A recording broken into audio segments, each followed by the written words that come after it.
Hi friends, welcome back to our channel. இன்னைக்கு இந்திராஸ் கிச்சனில் என்ன பார்க்க போகிறோன்னா கேரளா ஸ்டைல் சிக்கன் ரோஸ்ட். வாங்க வீடியோக்குள்ளே போகலாம். ஒரு பவுலில் 1/2 kg சிக்கனை நல்லா வாஷ் பண்ணி எடுத்து வச்சுக்கிட்டோம். தேவையான அளவு உப்பு, 1 table spoon Kashmir chilli powder, 1/4 spoon மஞ்சள்தூள். இதை கலந்து நல்லா மிக்ஸ் பண்ணிக்கலாம். சிக்கனை இதோட நல்லா மேரினேட் பண்ணிக்கோங்க.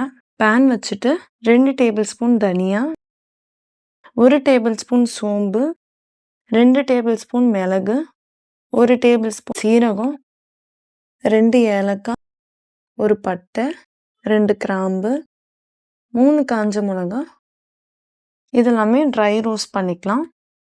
ஆற வச்சு மிக்ஸி ஜாருக்கு மாற்றி இந்த மாதிரி பவுடர் பண்ணி எடுத்து வச்சுக்கோங்க. இந்த பவுடர் தான் நமக்கு மெயின் இன்க்ரீடியண்ட்டாக இருக்க போது சிக்கன் ரோஸ்ட்டுக்கு. பேன் வச்சுட்டு 2 டேபிள் ஸ்பூன் தேங்காய் எண்ணெய் ஆட் பண்ணிக்கோங்க.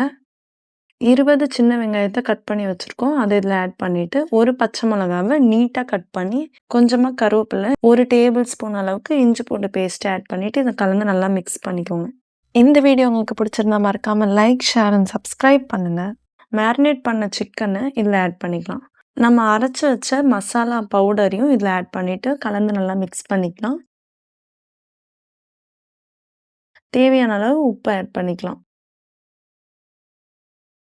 இந்த மாதிரி எண்ணெய் பிரிஞ்சு வர அளவுக்கு லிட் போட்டு கறியும் நல்லா குக் ஆகிருக்கும். சாதம், சப்பாத்தி, தோசை எது கூடனாலும் டேஸ்ட்டாக இருக்கும். Kerala style chicken roast ready ஆயிடுச்சு. நீங்களும் ட்ரை பண்ணி பாருங்கள். நெக்ஸ்ட் வீடியோவில் பார்க்கலாம்.